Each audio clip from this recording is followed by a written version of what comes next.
For the 34th time in history, the Bruins and the Canadiens will meet in the postseason this year in round 2 of the Stanley Cup Playoffs. The Habs give the Bees trouble and have their number this season, but it's the Black and Gold who've won 7 of their last 11 postseason battles, including the 2 most recent in 2009 and 2011.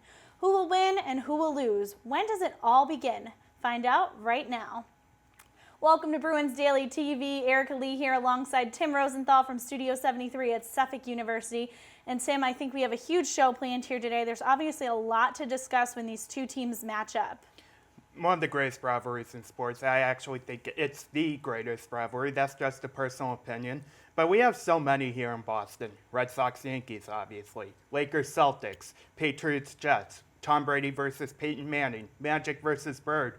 The list goes on and on and on. But I think this is such a special time in the hub of hockey that you can't really ignore the hype for this series. Absolutely. And rightfully so. Definitely not. Now, one question we can answer for you right off the bat. The series begins right here in Boston on Thursday night at 7:30 p.m. And before we get into this, a lot has happened in the last week with the Bees. Zdeno Chara is a Norris Trophy finalist. Patrice Bergeron, a Selke Trophy finalist once again. And, of course, Tuukka Rask is a finalist for the Vezina for the first time. And all three are deservedly a finalist, and I think all three will wind up winning their respective trophies. You look at Bergeron, I think this is the best two-way play he's had in his career. I know he had a career year offensively in 2005-2006, but this is the second time he scored 30 goals, and he hasn't let his defensive play let up either. Still one of the top guys in the league in face-offs, still has a lot of time on the penalty kill and the power play, and one of the best two-way players in recent memory, I think. Tuukka Rask, I think best year of his career so far. We saw his game pick up a lot after the Olympics, leading Team Finland to the bronze, and I just think he's getting better and better with each game, and that's interesting to say for as long as he's been in the league. He's still 27 years old, and I think things are going to be better for him during the postseason. And Char, one of the best defensemen in the game right now, and he's adapted quickly to his new role on the power play, being up front. I think that's paid huge dividends. At the same time, it decreases his minutes on the ice, and that's the thing I think the Bruins were trying to manage the most, and I think they've done a good job with that. Definitely. And we'll get into some numbers with those later. Plus, spotted Dennis Seidenberg and Daniel Paille both skating this week. It'll be interesting to see if they push to try to come back for this upcoming series. Yeah, I don't think Seidenberg is going to be playing for this series anyway. He's still in a non-contact role. But it's good to see him progress so much in his recovery from that ACL injury. Yeah, he probably will be back at least for next season, but to see him at least on the ice, I think that surprises everyone here, and you and I included. Absolutely, and Paille obviously very encouraging as well. Yeah, another head injury. He could have been back for the Detroit series, but they had the luxury of just being cautious with him with his third head injury. It wasn't diagnosed as a concussion, but you still want to be cautious with that at the same time. Especially in the postseason. And they're going to need that Merlot line against the Habs. For sure. So let's talk about the advantage the Bees might have here. Montreal swept Tampa Bay and has been hanging out resting for a few extra days.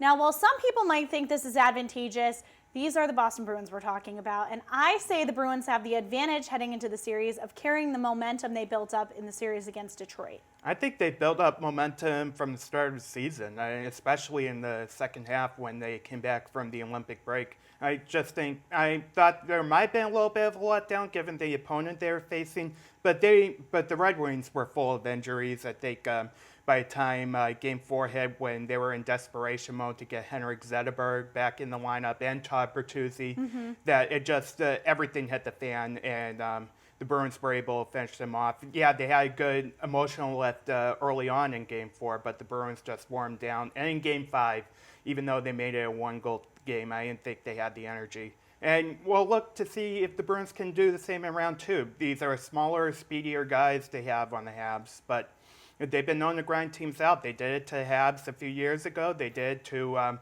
more skilled team in Tampa Bay. Vancouver, obviously, in the Cup final. Toronto, eventually, even though they had that 4-1 lead in Game 7. I think they just wore them out there, and then the Penguins last year. So they have that, and of course Detroit this year. So they have that track record of grinding out the more skilled teams, and I think there's a reason why Pierre Chiarelli's sick of hearing that speedier teams get to the Bruins.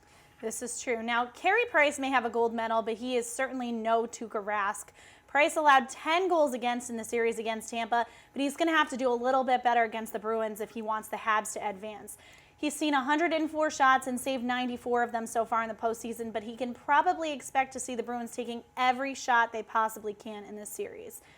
What difference it makes between the Olympics and coming back to lead your team to playoffs. And in the Olympics, he had all-world players, and he was stellar. Don't get me wrong. Of course. He deserved every accolade he got there. But with the Habs, other than PK Subban and Alexei Emelin, I don't think they're very deep on the blue line, and I think it's more indicator of that than Carey Price. I think his game dropped a little bit in that Tampa series. Of course, you can let the numbers show, but at the same time, I don't think it's necessarily an indicator of how good he's played this year. I think he deserved to be a Vezina finalist as well. But he isn't. No. We'll talk a little bit more about the Habs' depth in just a second. Now, Tuukka allowed just 6 goals against in the series with Detroit, and you could actually argue one of those is Zdeno Chara's fault for getting in his way.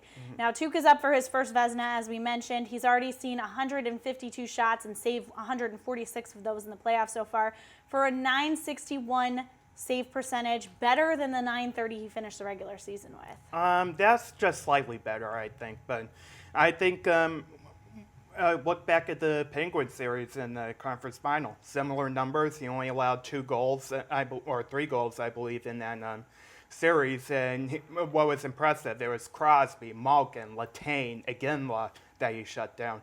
Detroit, they had the Datsyuks and the Zetterbergs and a couple of young guys, and Nyquist and Tatar. But I think as stellar as he was, the defense was equally as stellar. And you look at the progression Dougie Hamilton, Torrey Krug, Matt Barkowski, Kevin Miller made in that series. I think it's leaps and bounds. And they've been good all year, but I think they took it up another level in that first round. Yeah, we talked a lot about those young guys on our last show.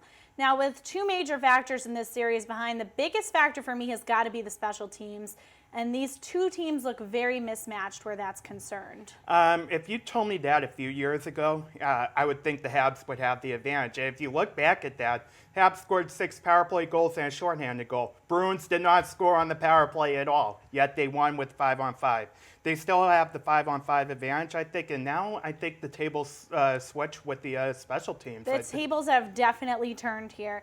The Bruins special teams were excellent in the Detroit series, 6 for 16 on the power play, and despite all of the penalties, the Bruins killed off about 90% of them.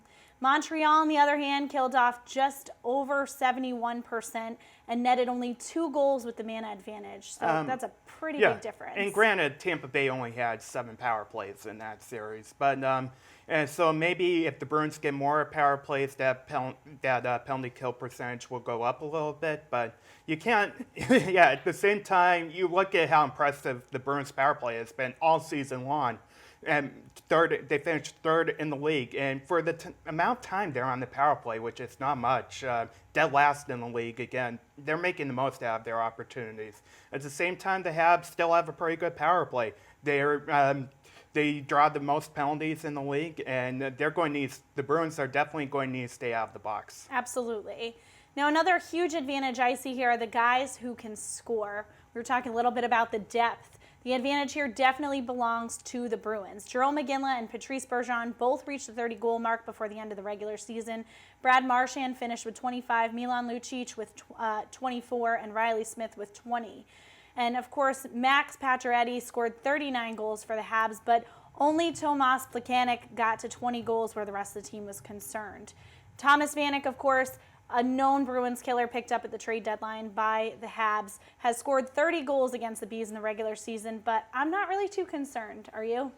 Depth-wise, I do think the Bruins have the advantage as well. They can roll 4 lines deep. The Habs, they do have some pretty good 3rd and 4th liners that can grind you out, but I think the Bruins have that, and they can you can see the third and fourth line scoring as well. Carl Soderberg and Louis Eriksson have developed some fine chemistry. Justin Florek has provided size on that third line.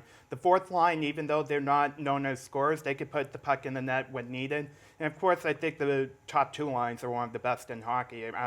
Krejci, Lucic, and Gillen, I think, had the most even strength goals as a line this season. And of course, you look at Bergeron getting 30 goals, Marchand and Riley Smith, for that matter, during a certain time led the team in scoring. So they can roll four lines at any moment. At the same time, they just have to stay disciplined, as I talked about earlier.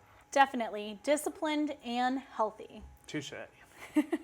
Well, we're going to take a quick break, and when we come back, we're going to find out who you think is going to win the series, in how many games, and why. Plus, Tim and I will give you our predictions. That's next on Bruins Daily TV.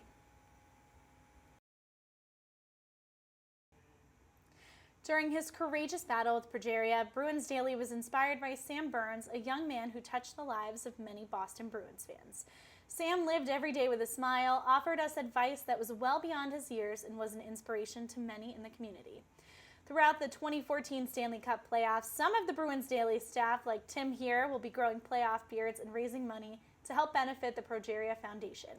100% of the proceeds will go to the Progeria Foundation in celebration of life according to Sam. To donate, please visit the link below. Thank you. We're back on Bruins Daily TV. Erika Lee and Tim Rosenthal here as always. And now it's time for our interactive portion of the show. I love getting these responses from our viewers each week, but of course we want to encourage some new viewers to get involved here for the playoffs as well. There's room for old viewers. There's room for new viewers. There's room for everything on social media, I think. This is true. But not too much. But we got a second round series where I hope we get more from Bruins fans, especially given the opponents. So just keep the responses coming. For sure. So be sure to follow us on Twitter at Bruins Daily and on Facebook.com/Bruins Daily. Each Monday we'll ask you a question. You should answer it, and your reply could be right here on Bruins Daily TV throughout the postseason. So let's get into these. To Twitter we go. Kenny Jervis says the Bruins will win in 5 games because of their depth and ability to grind down Montreal's speedy skaters. Russ Goldman says that we're building the Habs up to be who they were in the 70s, and they are not. The Bees are better and will win in 5 games. Now, Greg Salona, our repeat tweeter, thinks the series will be a little tougher. He says the defense, along with Tuukka's awesome performance so far, will help the Bees win in 7 games because Montreal will win a few. Greg, do you want to take over for me next week since I'll be in Montreal? You're more than welcome. We'll have to see if we can get him on the show here. Now, over on Facebook, Keith Struzzieri says it's going to be a tough series, but the Bruins have been there and done that, and they'll win in 7 games. Donald Creed says the Bruins have got this in 6 games because we've seen that they're capable of playing any way they need to. Plus, the Bees have finally got a power play. And Bonnie Lonson says this one will take 7, but will be hard fought. And the better question is who will lose a player to injury first and who will it be? She's hoping the Bees can stay healthy throughout the series. I think that's one of the key factors in the serise. But no, I think we're just a little biased with our Facebook and Twitter comments. So. Nobody thinks the Habs are going to win. Well, I have gotten a couple personal messages. I think you have too, Probably. Who are picking the Habs, including from one of our studio managers who is not here at this time. This is true. I think he ran away just because he knew this segment was coming.